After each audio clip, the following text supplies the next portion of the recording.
We are live. JT here. Welcome to The Huddle.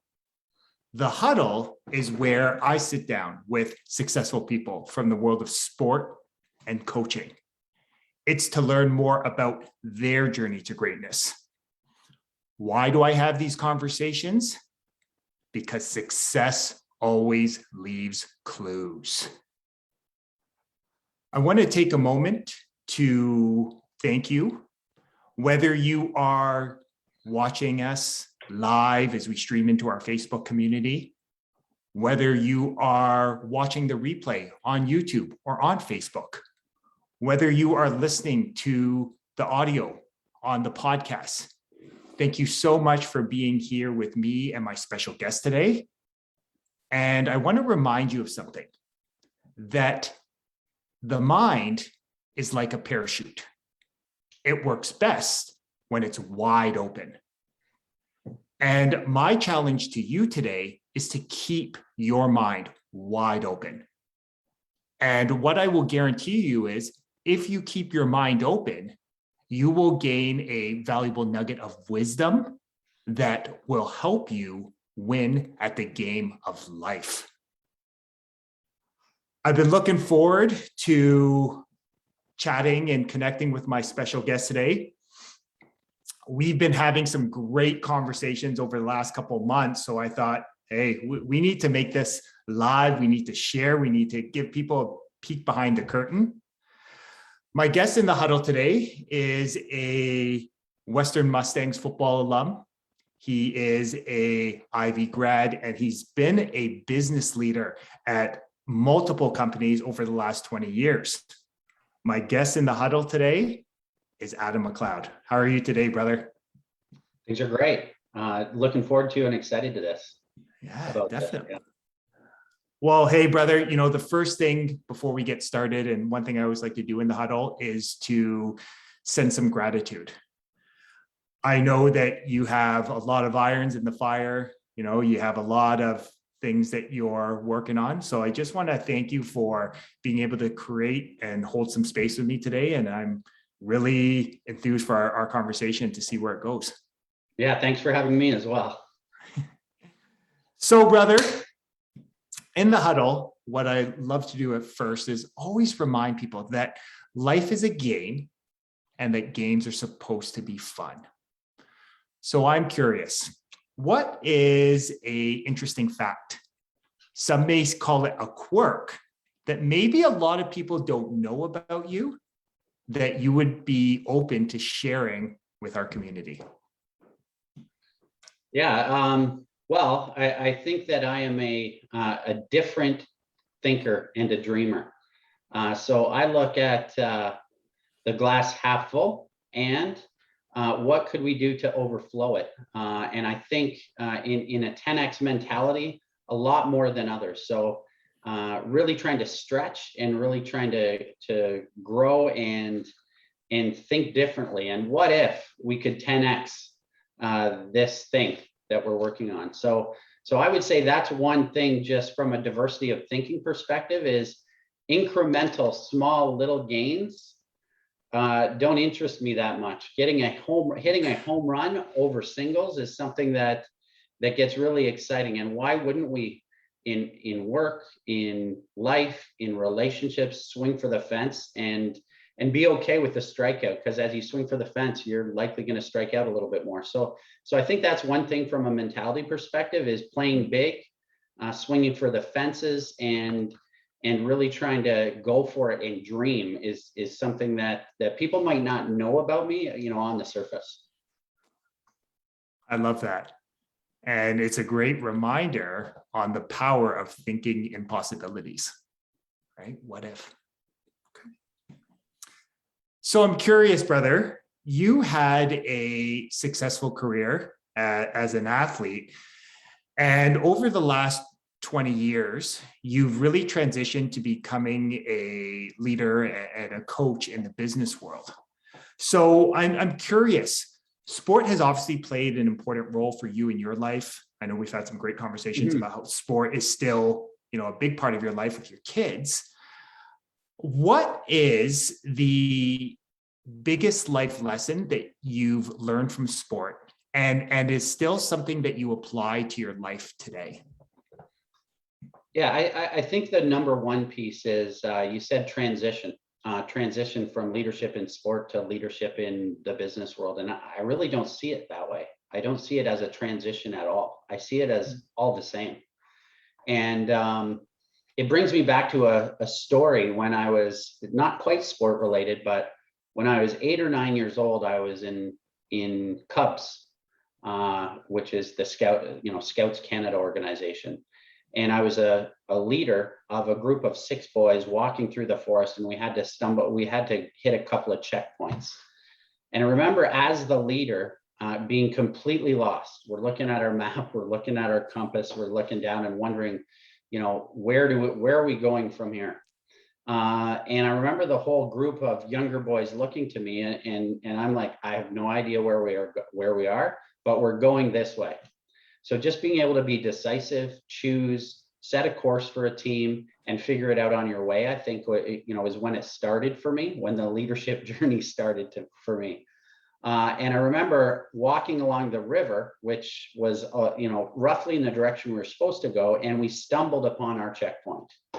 And I looked around at the team and said, see, if we pick a direction, we're going to find our way. And we did, and we were good to go from then on. So there are also multiple leadership examples through sport where, as a captain of a basketball team, at halftime in the dressing room, how are we going to handle this 15-point deficit to come back and win the game? How are we going to leverage each other's strengths? How are we going to encourage each other?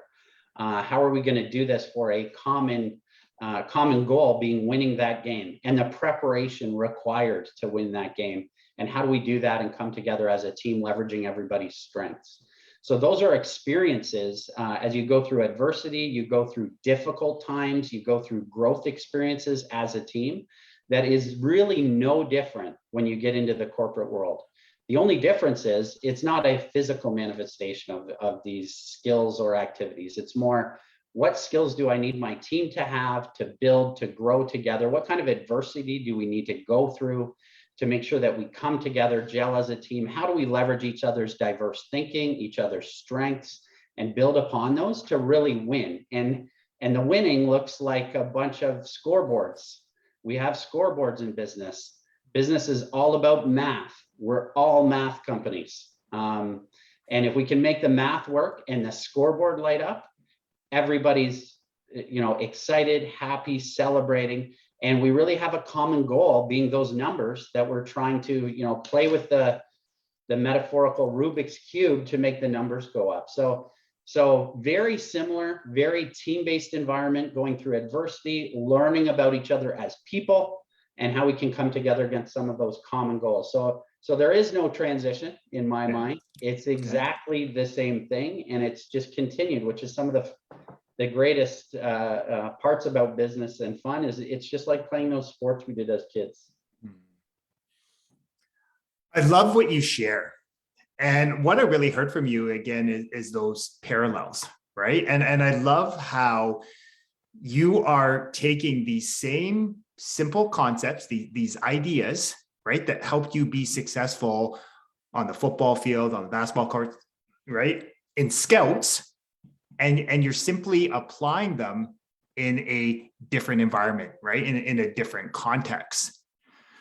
So I'm curious, is that something that you either have or you don't? Like, is it possible from your experience to actually develop a leader? Like, is it nature versus nurture, or kind of what has your experience been? Yeah, my experience has been leadership is a skill that you can work on and get better in. So whether it's envisioning the future, whether it's energizing your team, getting them excited, whether it's growing their capability, whether it's getting execution of some of those ideas, there are certain vectors that you can work on, that you can learn about, that you can get better at, that you can practice with your teams. And I would say I'm a far better leader today than I was 20 years ago, than I was 30 years ago. And I think that that is just a testament to practice, to learning from other great leaders, to having different coaches, to having different managers, different bosses. In the corporate world, some people are like, well, I've had 5 bosses or managers or leaders. I've had 5 different leaders over the last 5 years. Like, how am I? I'm like, wow, congratulations. You've had 5 great opportunities to learn. And those bad teachers you may have in school, you get one bad teacher, you get a great teacher. You learn sometimes more than that less than ideal teacher or boss than you would from your best boss. So I think that those experiences over time really help form leaders and develop on different areas or elements of their leadership that can be learned over time. So, and I would say we're always continuing our leadership journey. Yeah. Yeah. No, I love, and what I'm really hearing from you again goes back to one of my favorite quotes, that Nelson Mandela quote, right? Like, I never lose, I either win or I learn. And it sounds like you treat every experience as an opportunity to celebrate a win, or, hey, what can I learn from this, right? How can I grow from this? How can I get better? So I'm curious, one of the things that really connected us, I know we connected on a call, just kind of, catching up, old teammates, right? And I sent an email to you probably a few months later, just saying, hey, here's this idea, Greatness Academy. We're looking at developing these leaders on and off the field through Football Ontario, taking a holistic approach of spirit, mind, and body. What completely fired me up was I think I got a response back from you within 5 minutes of sending that email. And you're like, yep. So I'm curious, what inspired you to just make a decision and go, yes, this is something worth exploring? Because again, your time is in demand. You're a busy exec at a big multinational. Why do you think it's so important to elevate and empower the next generation of leaders? Yeah, I think, I shared this before. Companies are often math companies, right? So really getting things going on the math front can really drive the results of the business. And I remember one story when I was at my first company I was ever with. They brought in a sales leader from the 70s. And hey, what was it like? He had been retired for 20 years, 20 or 30 years at the time. And what was it like? And what he described, it was like 30 years ago, was exactly the same way it is today. So we have these retailers that are, fighting us about this or pushing us this way, or these are the problems that we're having with our organization, with our company, with how we're trying to transform, with the restructure. And he just pretty much described today, which was the exact same as 30 years ago. So, and by the way, I've learned that it's going to be the exact same 30 years from now, from a business and problem solving perspective. They just might be different problems. But one thing that is different as you go through that journey is the people and the impact that you have on the people. And so having a real impact on people and a real desire to move their lives and their careers and their skills forward has been really the sweet spot on where I, as a leader, find the most excitement to get engaged in my work, is when I'm speaking with one of my people, or somebody who is a young up and comer who just needs a little bit of mentorship, a little bit of direction, a little bit of encouragement, oftentimes, to really get them motivated, get their skill set up, and get them delivering on great results. So the other thing that I've learned is that people get promoted because of their leadership ability almost exclusively. So everything else we can hire for. We can hire a PhD in data science to do the math for us. But the leadership is what really people get promoted based on, and their ability to lead and move people to get and deliver great results. Yeah. So from your experience, would you say, like you talked about, let's hire great leaders, right? And leadership. Would you say that is the most important quality, the ability to help move others forward, to truly serve, as I talk about, serve their heart. Like, would you say that is the separator between, let's say, a good leader and a great leader? Absolutely. Leadership is, people that are leaders in business, just like think of the best coach you ever had on any sports team. They get more out of you. They demand more. They share more. There's a vulnerability there. They don't accept the status quo. They don't accept your saboteur voices saying that you can't do this. They push you. They develop you. They celebrate you. They get you excited to go back and do the things that are required to win when nobody's watching. And that part when nobody's watching is, you win or lose a game, or you win or lose your athletic ability when no one's watching. In the weight room, on the driveway shooting basketball, the basketball, that's when you win or lose your game or your athletic ability. Same thing goes in the work world. When you're building those skills, when you're doing that work, off hours sometimes, or when no one's watching, is really, when that comes together. So yes, leaders and their ability to get you motivated and excited to go through a wall for them is the same in the sports world as it is in the business world, and they're so almost directly comparable. It's incredible. I love that. And again, these are simple ideas. And what I'm really hearing from you as we chat is just, again, success really is 95% mindset, 5% strategy, right? And you talked about like success on the field, in business, in health, and relationships really comes back to a few simple ideas consistently repeated over and over and over. Yeah, the one I was just jumping on there as you said that, my dad always used to say, it's 90% mental, and however you can control your attitude, control how positive you deal with setbacks, however you can decide or choose how to view things from a growth mindset that you talked before, or from a very positive intention perspective, choose to be happy, choose an attitude that is positive and encouraging of your teammates and of the people that you're leading. If you can choose that attitude, that 90%, 90% mental, attitude, that can have a massive difference. And that really comes to choosing to be disciplined, choosing to play to the whistle.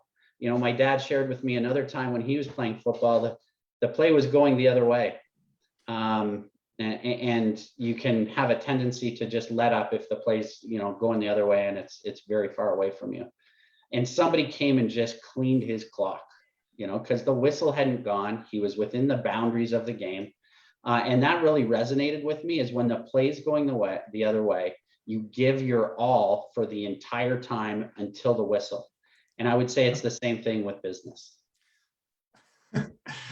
It's interesting that you talk about that, that idea of what happens away from the play.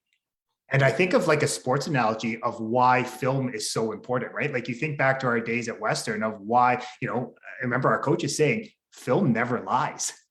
And it's interesting because those film sessions where, hey, some of my best memories, I remember being around the boys and just watching film and, the laughs there. But there were also those uncomfortable moments, right? Where you're like, oh, I'm going to get exposed here. But in theory, yeah, it felt uncomfortable, but it actually made you more aware and you had the potential to get better from it because the coach would see something and you say, hey, no, this isn't good enough. Let's get better at this. Mm-hmm. So it just reminded me of some great memories of, when no one's watching, but people are watching, right? Yeah. I think that's the key on game days, right? Yeah. So if you live your life like you're on film all the time, what would be different? Okay. So I'm curious, not only have you been a leader in the business, like you've always been a great leader. I still remember, coming to Western this first year, always looking up to you because one, what always struck me was you always invested into getting to know us. Like, it didn't matter that you were in fourth year, that we were in first year. It was like, you really tried to make us feel like part of the family, as cliche as that is. But you've also, over this time, in this parallel, you've spent time coaching. So I'm curious, why is coaching, mentorship so important if you are committed to reaching your next level of greatness in any area of life? Yeah, I think, first of all, the piece on knowing people. It's funny you say that. I don't necessarily remember that, but I do remember it being a really important part of my life, is really getting to know people that I work with. And I start every one-on-one with each of my direct reports, which I have, almost 10 of them, is I go with, let's talk about you first. What's going on with you? How was your weekend? What are you looking forward to?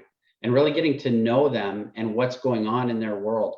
And to really get the most out of them, getting to know them is a great start, and what makes them tick and really understanding them. So never discounting that, and really getting into it and peeling the onion back personally before you get into the long list of work stuff that they have to do, because the person is whole. They're not just a worker and then a personal person. They're together. But I would say coaching for me and developing others is really where you can get the most out of people, and you can get them to deliver greatness and get them to stretch and grow and what would I say, surprise themselves with the results they're able to achieve. So coaching is important to me because I love to develop and grow people. I get lots of personal satisfaction out of that, more so than any number. If I had a shipment index of 15% growth on a business, I would remember the impact I had on the person who delivered that far more than I would that 15% number, if you will. So really helping people along in their goals, achieving their goals, both personally and professionally, winning together, having celebrations together as a team. Think about the World Series when they're blasting champagne with each other as a team. Those team wins are things that are, extremely fun, great to remember, and celebrating together as a team is what you often get when you've got a great coach and a great vision with skills that you're building together. Yeah. Okay. So, what I really heard from you, right, is a great coach, and you can think to any leader you've been around, right, is someone who sees for you possibilities that you might not even see, right? Like, they see your gifts, your talents, and your abilities. So I guess my question to you, do you believe it's important that everyone has a coach or mentor in their life? Yeah, I think having coaches and mentors is really what I would say is where the learning comes from. So personal growth is an extremely important element in my life and in our family's life. And the way I've found that you can grow the most is by looking at people that you respect and want to be like, and want to learn about what got them where they are, or how they did things. I really look at that as a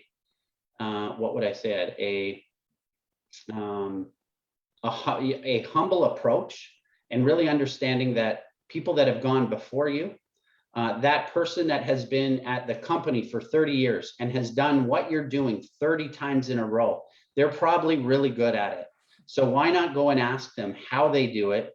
They would love to help you with it. Correct the one or two things that they think would work better, and go and run with it. Once you run with that, with a 30-year vet's ideas, and get great results, share them back with them, and they get super energized about that. So mentorship from a very humble perspective, that there are people that have been around longer than me that have a lot to teach me.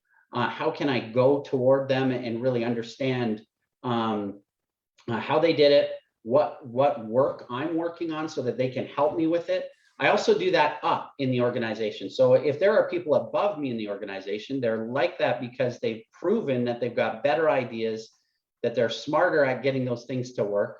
So I want to go to those people, get their thoughts, get their better thinking, implement it on my business, and then I'll get better results, which the company appreciates, you know?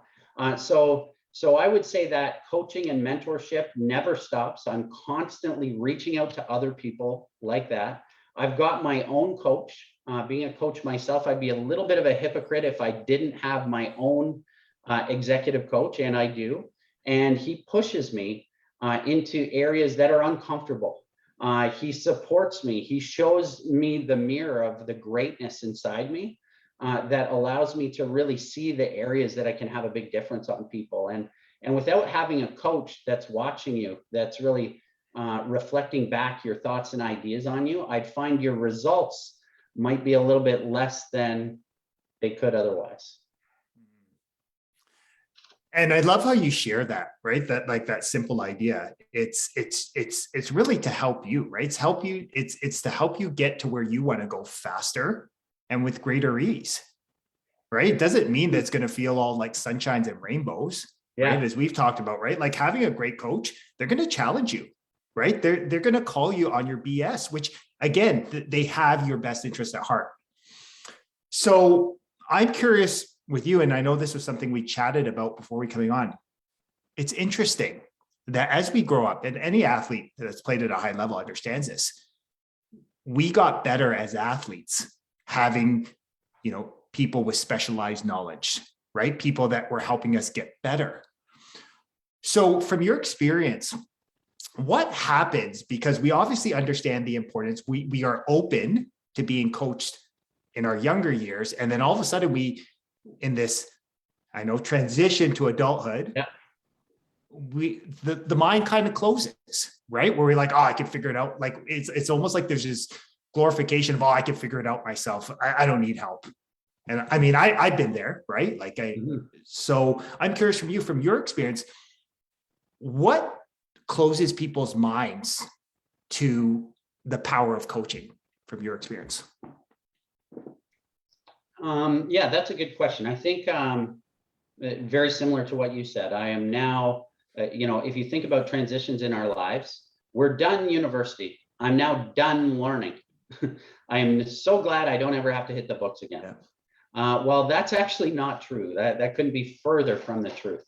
I think that I was very fortunate enough to get into a company that had a promote from within philosophy, which meant everybody had to teach the new people everything about the company, how to do your job, all of that stuff. So learning and development never stopped for me. I had a robust 52-week training plan my first year on the job, which was very structured, with materials to read, with courses to take, with practice to do, you know, in front of, you know, practicing your job with coaches, watching every move that you make. And I was fortunate enough to have that for the first 15 years of my career.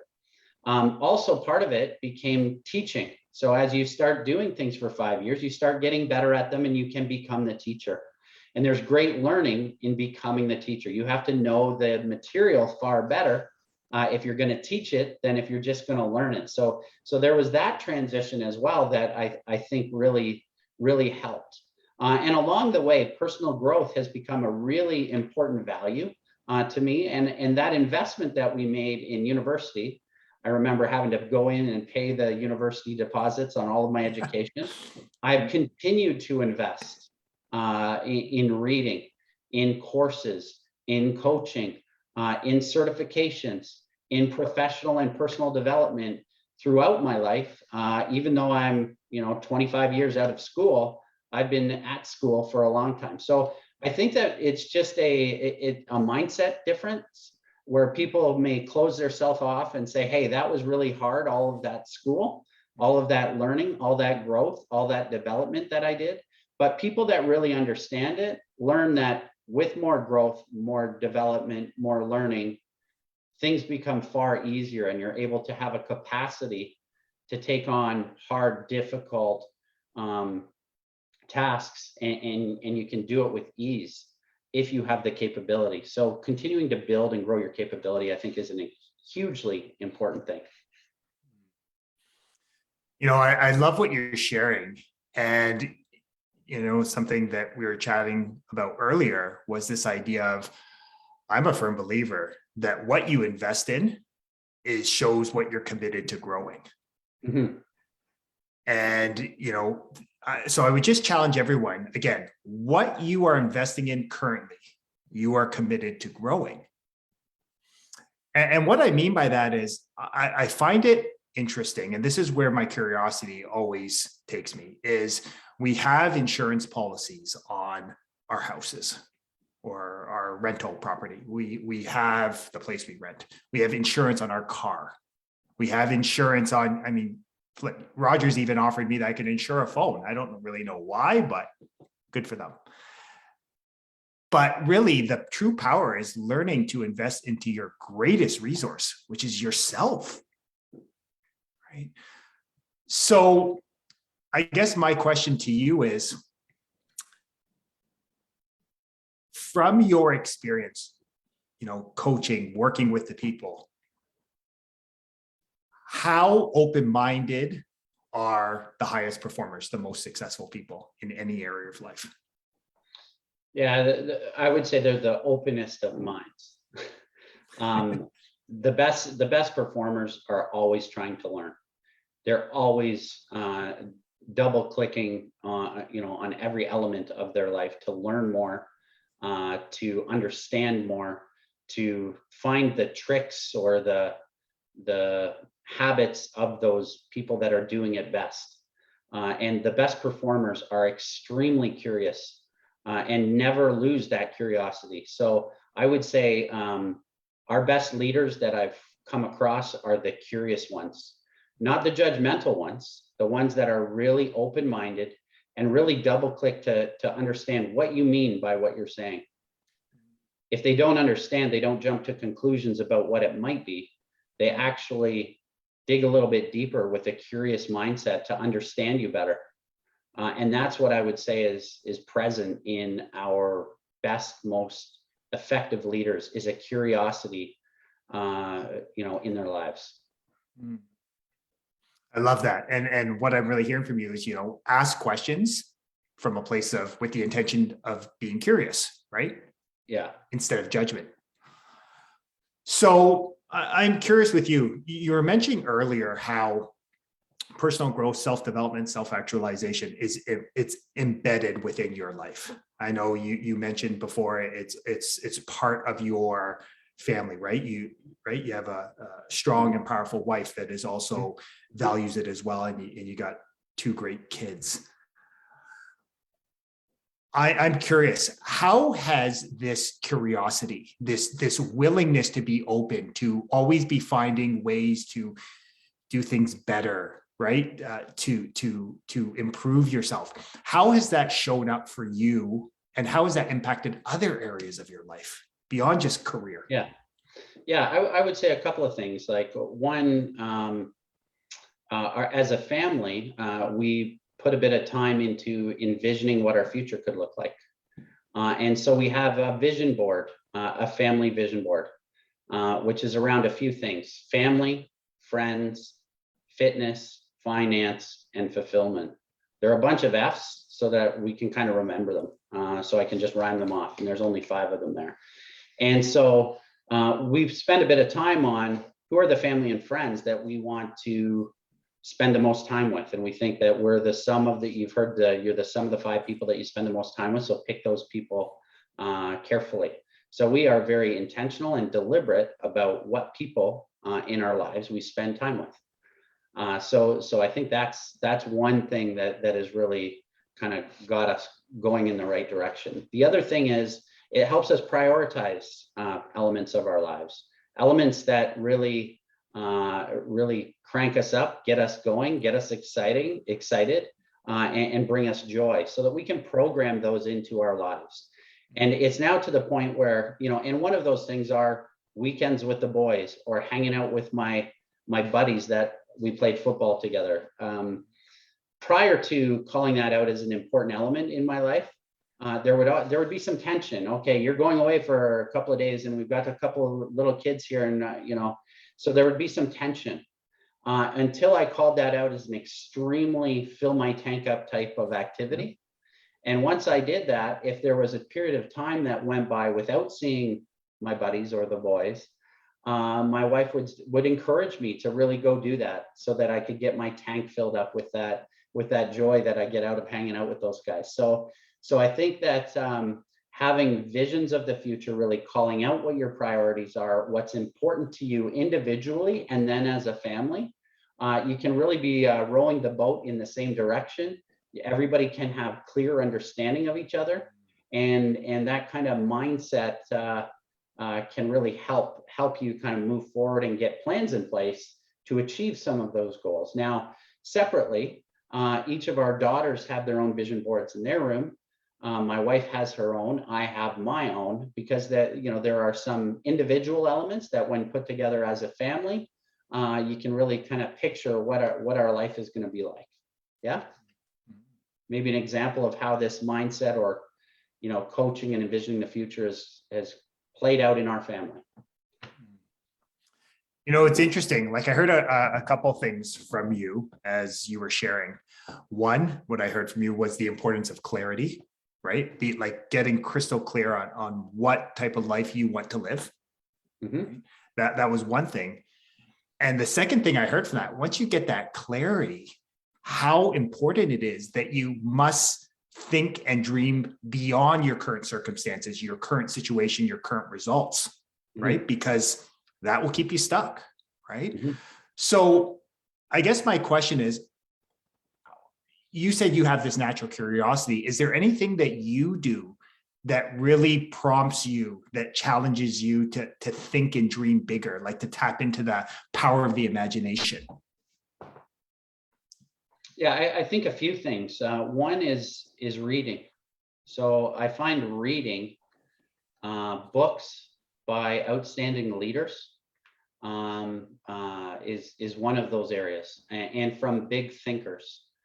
Reading books about people who think differently and maybe outcast from society because they're thinking or challenging the status quo too much. Those are the kind of people that I enjoy learning about, reading about, and that's how it can kind of help push things forward or look at things from a different perspective. So that's one, is reading from authors that are like that. The second one is, I would say, alone time. When I get alone time, and my alone time, I often see as when I'm doing some sort of physical activity or working out. It really is a way for me, it's a time that I reflect on things as well. So that alone time, doing some sort of physical activity, really helps clear my head, get me thinking. And for me personally, I work out quite frequently, and after I'm finished my workouts, I'll jump in the hot tub. And that hot tub, 10 minutes of hot tub time for me is thinking time, when, my mind is going and I'm thinking about, where to go next, what, things like that. Yeah. Mm-hmm. It's interesting, like, as you share that, and what came up for me was, I think we're conditioned and programmed to believe, like, study how successful people, what they do. But what I really heard from you was study how they think. And what I mean by that is, you take a look at the people that have really changed the world, those people that have challenged the status quo, whether it's someone like Walt Disney, mm-hmm. whether it's someone like the Wright brothers, right? Marconi, right? Steve Jobs, Elon Musk. And it's interesting when you really look at these people, they were deemed like being crazy, right? Being eccentric and all these ideas. But their ideas, their quote unquote crazy ideas, have come up with some of the biggest life transforming, products, right? Services, whatever, ideas that have changed the way we live. Yeah. So I guess my question, and this is where my curiosity starts to peak. What is it inside of people that that really sparks that curiosity that gets them to challenge the status quo? Like, is there an aha where, or do you think some people are just born with that gift? Or do you think it's just, yeah, what do you think prompts that? Prompts the Walt Disneys, the Wright brothers, the Thomas Edisons, the Steve Jobs, the Elon Musk of the world to think so big and to become truly limitless, to think in Yeah, two things come to mind are learning about others. The Wright brothers, as an example. Oh, if they did something that crazy, maybe I could too. Maybe my crazy dream could actually come true and deliver amazing results for whatever problem is trying to solve. Maybe that could be true. So seeing examples, I think, and being brought up with around curious people, that if you could imagine, there was one story about, I think it was maybe it was Thomas Edison or something like that, got sent home in grade school because they were really struggling. And the teacher said, well, maybe it wasn't the teacher that said, the mother said, hey, you got sent home and I'm going to homeschool you because you are too brilliant for that school. And so Thomas Edison lived his life and was homeschooled thinking he was too brilliant for that school. Whereas in reality, the teacher had said he was struggling too much and can't keep up, and he's holding those classmates back. And so his mother actually translated that into something that turned him into an amazing thought leader. And I think what she did there was she provided him confidence. She pumped his tires. She blew him up. She made him bigger. And that's one thing that I think those leaders need around them when they're growing up, is someone who makes them bigger. And too often in companies or corporate cultures or in the world, frankly, we try to make people fit into what the corporate, or the whatever company's history is. You have to go down this path. You can't go and stray and do something crazy. You have to think in black and white. You cannot think in color. And so we try to whittle these people into a certain mold. And the curious leaders, the leaders that really encourage divergent thinking, are the leaders that will really get great results and breakthrough results, home runs out of their organization versus hitting singles all day. Yeah. So to answer your question, I think it's two things. One, they see examples all the time of people doing things that change the world.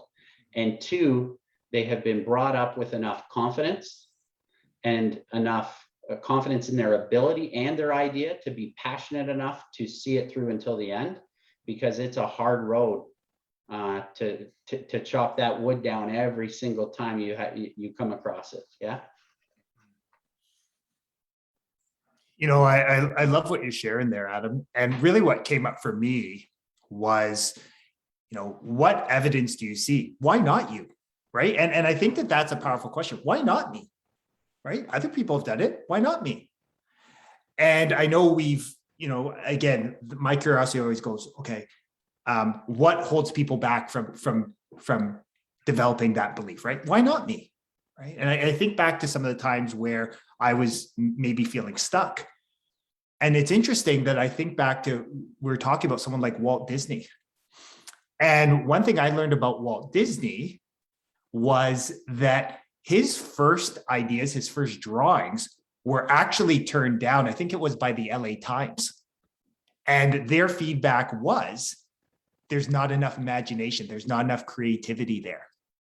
So very similar to your story on Thomas Edison. And I love that story. I've heard that one many times. I know one of my coaches and mentors talks about that one. And what it really brings me back to is this idea that other people's opinions of you are none of your concern. Yeah.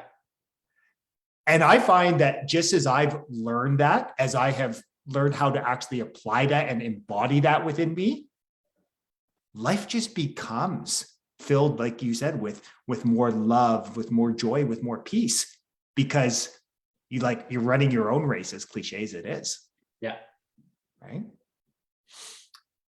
So so my question is, how important is it, right? So again, your kids are blessed to have parents that value personal growth and self-development, that invest into themselves, that work with coaches, right? So what can we do? Like, I guess this is where my mind goes, coming from education.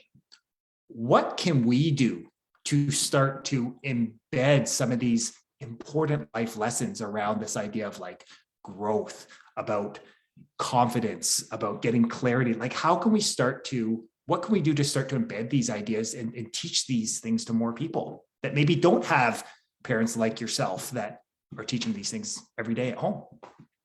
Yeah, I think, the lifelong learning piece is an interesting one, that the more we can make learning fun, get people to learn in areas that they're extremely excited about, that can help drive a lot more uptake in that regard. So being able to offer variety, offer different areas to go into for folks, I think that's really, one thing that can help with this. The other thing is confidence building. I think that confidence has been the greatest, it is the greatest currency that, if invested well, I think can change the world.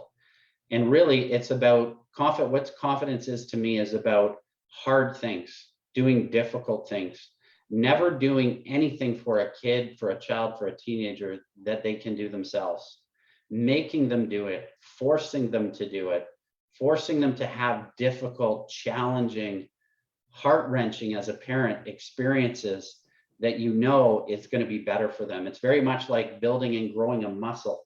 The only way to grow a muscle is to tear it. So you need to have our children be torn so that they can patch up those muscle fibers themselves and build that confidence that they have to go off and accomplish greatness in their lives. Because that's one of the biggest things that is present in almost any of those outstanding leaders, is a level of confidence to pick a choice, or to pick a direction, or to make a tough decision, to see how it goes, the optimism that it's going to turn out right. So I think that's really one, making sure that there's enough variety for people to be able to move and learn in their passions. And the second is to make sure that they are building confidence through every single thing they do in a day. Yeah. And usually diamonds are built under pressure, right? So giving kids multiple opportunities to be under pressure is, I think, a huge thing that the society today is not doing a great job of. Yeah. And I'm curious, I'm going to play the what if game. What if we elevated and empowered this generation of young people to be able to develop that confidence, to have it, to embody it during those times of challenge, of adversity, of when obstacles they're facing? What, in your opinion, is possible in the world?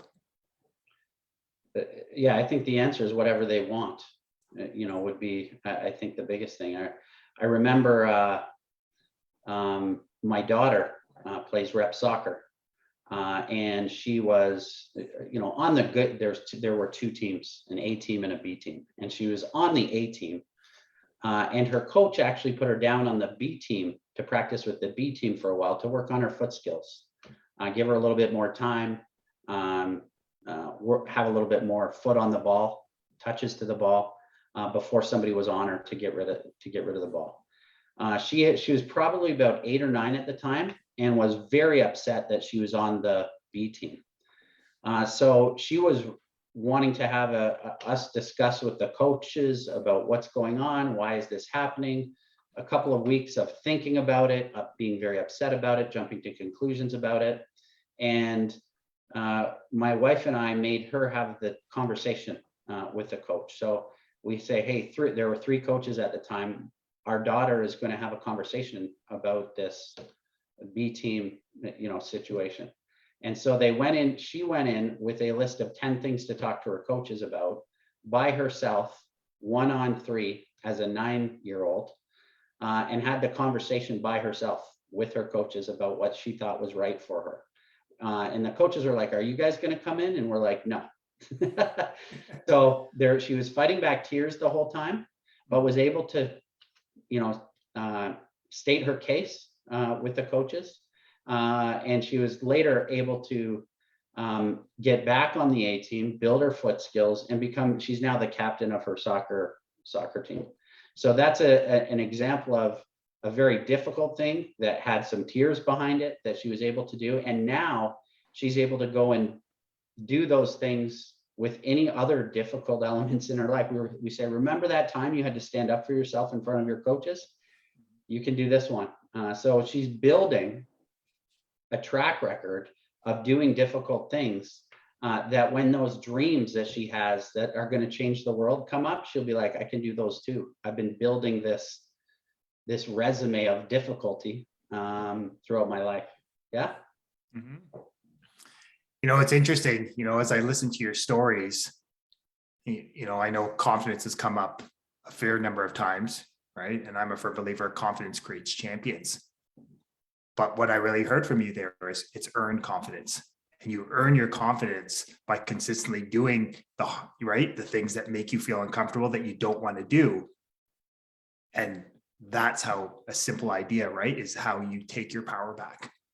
Yeah, if things are getting easy for you, if that job you're about to take is going to be easy for you, if you're not a bit scared, if it's not out of your comfort zone, if it's easy, now you should be scared. And that's a good red flag for anything in your life. If you're not challenging yourself, it's time to move. Mm-hmm. So, brother, I want to be respectful of your time. So I have one last question for you. If you could go back, let's say to your 10-year-old self, and you had 30 seconds to share with him one idea, that one idea that would change his life, what would that one idea be? The idea would be take the hard path, do the difficult thing, do it with discipline, have a dream, and take the baby steps, one step at a time required to meet that dream. That's what I would share and to my 9 or 10-year-old self. Yeah. I love it. What I heard there was consistent and focused action, right, towards your goals and dreams. Yeah. Okay. So, brother, I'm curious if anyone out there has any questions, or maybe they have a big dream that they want to share. Is there any way where people can connect with you, follow you? Yeah, I would say the best way is through email. And I'll just give my email address. It's amcleod14@rogers.com. Yeah, I love it. That should work. Yeah. Hey, I love it. And I love just so simple. Yeah. So, brother, I want to take a moment to acknowledge you. I want to take a moment to acknowledge you for the man you are, right? The great husband you are, the great dad, the great coach, leader, teacher, mentor, but most importantly, the amazing human being you are, Adam. The one thing that's really been on my heart since we've spent this time reconnecting is how much you just are, how open you are and willing to just pour into others, right? Like, sending you that email and within 5 minutes, yes, let's do it. And how you've just been like so open to just, how can we think, how can we do this bigger? How can we dream bigger? And I just love that because, I'm self-aware enough to realize that I need people like you in my life that stretch me, that push me to think and dream bigger. So I just want to say from the bottom of my heart, brother, thank you so much for being, an important part in my life. Yeah, and I would echo that back to you. Our reconnection has stretched me, grown me, and sparked an amount of excitement in me that I'm extremely appreciative of. And I am so enthused to see where this Greatness Academy goes, and just seeing all the people, all the young people we get to serve, and just inspire them with these ideas. Yeah, cool. So folks, here is my challenge to you. And I remind you every week in the huddle that knowledge is potential power. It's the focus and consistent application of that great knowledge that actually creates great results. So my challenge to you is take one of these valuable nuggets of wisdom that Adam has shared with you today and go apply it to your life. And when you consistently do that, you'll be well on your way to reaching your next level of greatness. As always, I love the feedback. I love the comments. I love knowing what resonated with you. Please keep sharing it away. And most importantly, I will see you next time in the huddle. Have a great day, everyone.